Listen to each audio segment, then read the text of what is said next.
Um, uh, so again, we're looking at for 230 million. So it's going to be a piecemeal effort to find all of that money to fill the hole. We're also watching the House Ways and Means Committee as they consider taxing unrealized capital gains and imposing a surcharge tax on incomes over $500,000. And then I did reach out to a handful of the larger companies last week about it looks like the Ways and Means Committee is moving away from worldwide combined reporting that would capture income from the larger companies. Again, they're moving away from that, but they are now considering foreign derived intangible income and global intangible low tax income deductions. So they would eliminate that deduction from Vermont.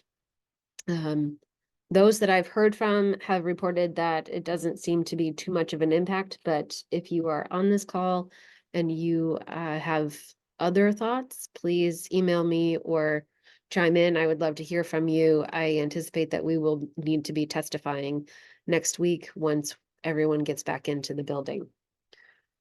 I know a couple of you are also interested in the increase in a beer tax. From my understanding, there is no proposal moving forward at this time. I know that there was discussion in the House Government Operations Committee that I wouldn't say I was testifying on that piece, but they did talk briefly about it. However, the House Ways and Means Committee Chair did share that if it gets to the end of the session and they're still looking for $2 million, they may reconsider it. So it will be fast and furious for the next 9 weeks and paying attention to all of the committees and making sure that I understand where the moving parts are and keeping you all informed of what's popping up and what's potentially dying. But as of right now, the beer tax is back on the wall. Any questions about taxes before I move into other updates? And Trisha, now that I'm seeing your face on the screen, I don't think I emailed you about the foreign derived income, so I will forward that to you as well. Orion, oh, it looks like we lost Orion, so I'll reach out to him as well.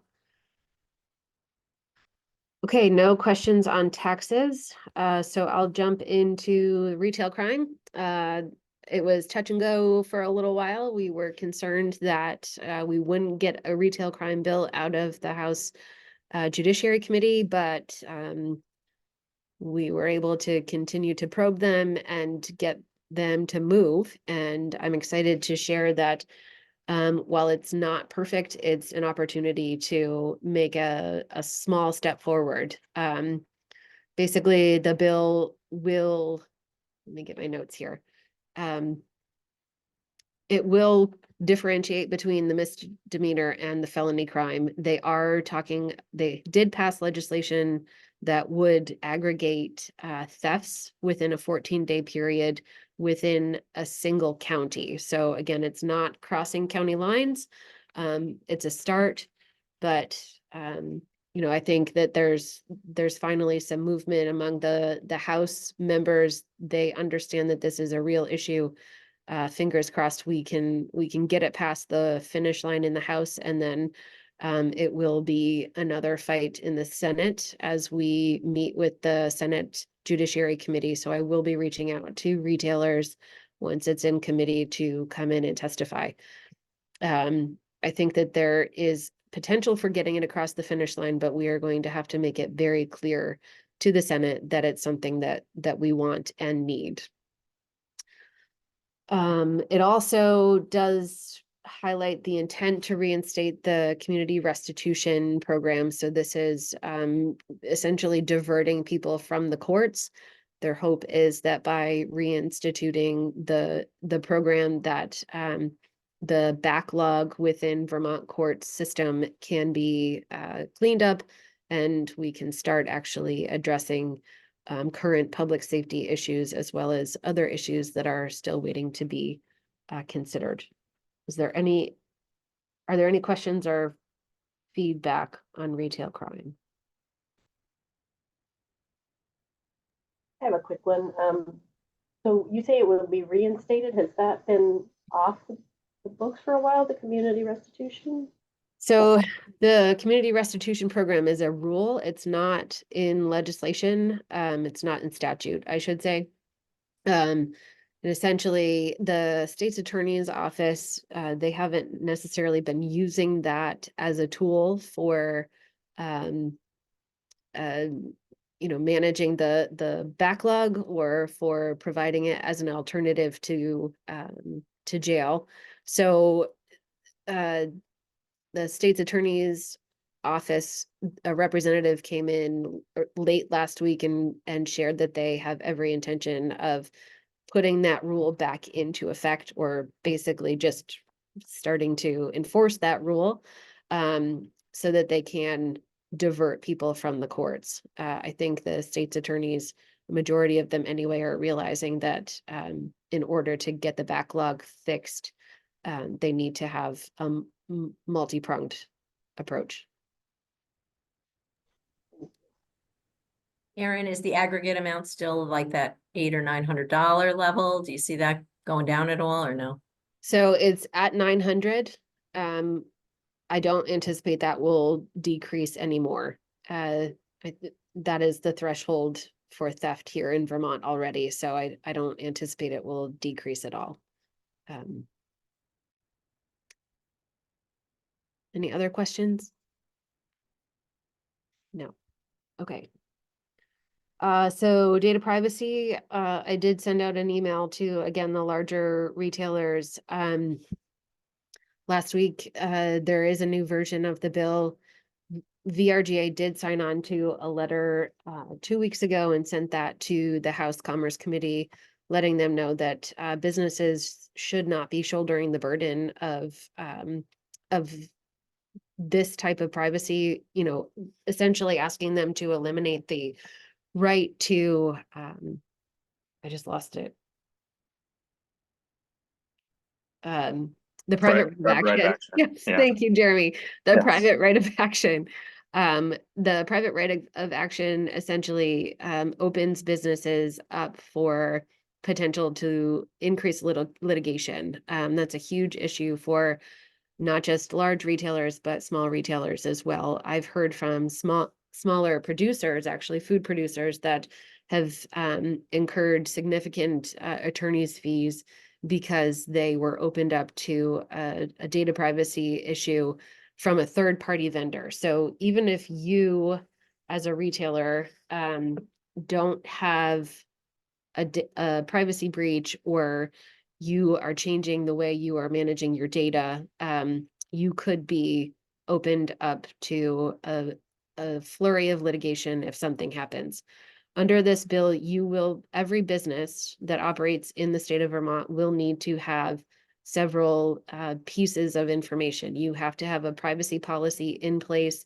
You need to be communicating to customers about how you are managing their data. You need to be communicating to customers if you are changing the way you manage their data. It's a heavy lift for, I think, a lot of the businesses that probably aren't on this call, but it's a major shift. So if you can take a moment to look at that legislation, provide any response, that's certainly something that I will need to be testifying on next week as well. I'm happy to set up a call if that's easier for those interested to participate in a discussion, but I think this is a bigger issue than many of us are understanding at the time. I'll just add, Aaron, on the private right of action, I mean, I think what the committee has now added is $1,000 statutory penalty, which means that, any company subject to this could get sued in the minimum of $1,000, which then, of course, turns into class actions, challenging all the different compliance mechanisms. And so what we see, in other types of legislation is not that the individual $1,000 case goes to trial. It's that there's class actions that then get settled. And so you're constantly defending, your compliance through all of these settlements. It's really, it would be a really challenging environment if that were to pass. Thanks, Jeremy. You're better at clarifying the impact, so thank you for chiming in. Are there any questions or further comments? Again, that bill number is H121. I'm happy to send that out. Actually, I might be able to drop that link in here. Maybe. I'll drop that in the chat for those that may be interested. Okay, what else do I have on my list here? There is a bill, I think I put this in Friday's update. There is a bill, I don't think it's going anywhere. But a bill was introduced to allow dogs in retail. This is expanding the ability for customers to bring all dogs, not just service dogs, into retail establishments. Again, I don't anticipate it will go anywhere, but we are keeping an eye on that as well. Erin, I'm just curious, where did that come from? A legislator who used to work at a co-op, I want to say down in Bennington. There was a disgruntled employee who called the state, the health inspector, and said that they were allowing a single dog, a longtime customer, to bring their dog in and place them in the carts. I had a conversation with that legislator prior to him introducing the legislation, letting him know that there were already rules and regulations at the federal level that, would address this. And there really was no need to be moving forward with legislation, but he moved forward anyway.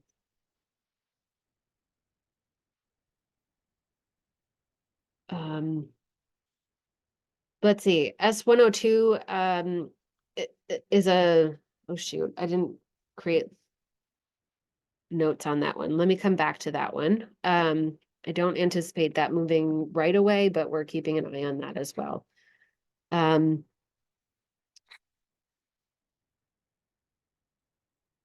Let's see. Sorry, I have too many pieces open. Data privacy, alcohol. Again, I think no one's too concerned on this call about alcohol in retail establishments, but there is legislation moving forward that we're supportive of that would allow retailers the ability to serve alcohol up to 12 times a year without selling it. So if you're having an event, you can serve a glass or two of wine or beer, and then that will be sunsetted in 2027, and a study will ensue to identify whether the state should move forward with continuing that ability to do so. Okay. S102, S102 is probably one of the very few labor bills that we have been monitoring. This one is allowing employees the ability to organize, and also eliminating the ability for employers to mandate that employees participate in mandatory meetings that may be political or religious in nature. We're not so much concerned about the religious part. It's more the political part that we have concern about. A similar bill is being litigated in Connecticut right now. We have advised the House General Committee not to move forward until the results of the bill come out of litigation in Connecticut. We're hoping that that committee will heed that advice. Again, it hasn't moved. It didn't come out prior to town meeting break, so I'm hoping that means that it's on the wall for the rest of the year, but we will continue to monitor that movement as well. that's all I have. Are there other issues that have popped up that anyone has questions about? Any issues that you have concerns about? What was up with the flavored tobacco? Oh, yes, how could I forget that? So the flavored tobacco ban is struggling, that the Democrats are having a hard time finding enough votes at this point. The bill was supposed to be on the House floor last Tuesday or Wednesday, and the bill made its way into 4 or 5 different committees within 4 hours prior to it being on the floor. So there were multiple amendments that were being proposed. Representative Marcotte, actually chair of House Commerce and also a member of VRGA, introduced a piece of an amendment that would allocate funds to the Department of Liquor and Lottery that would manage the monitor the online sales of tobacco, and other committees were very supportive of that, which means that the bill would have had to go to the House Judiciary Committee. So long story short, it made its way through multiple committees. There's more discussion that needed to happen. It has been postponed until March 13th. So the House will be taking it up on March 13th. I think that's next Wednesday on the House floor. Rumblings in the hallway are that many of the Democrats are not supportive of the bill, but their arms are being twisted. The dirty game has started. They're receiving phone calls from past legislators.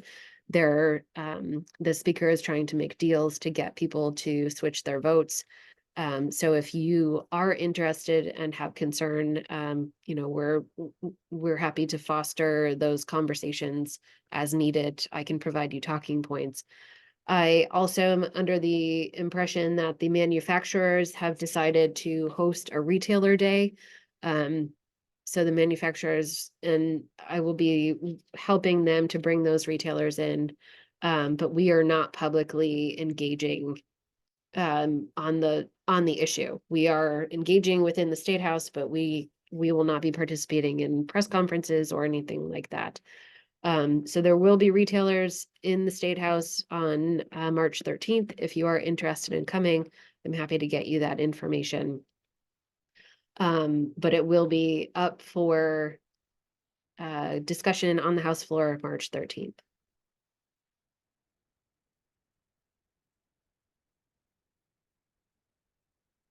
Any other questions? Any concerns? Other issues? Okay. Chris, I see you are on. We have no legislation about gift cards, so we're okay there. Okay, thanks, Aaron. Yes.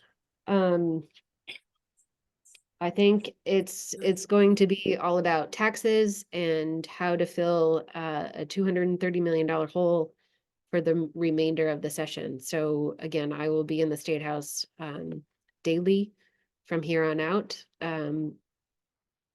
Please, I ask for your patience in responding to emails. We are short-staffed. Alyssa is here this week, but she will be out next week, so it will be just me next week. So I will do my best to respond quickly and as thoroughly as possible, but happy to talk with any of you at any time.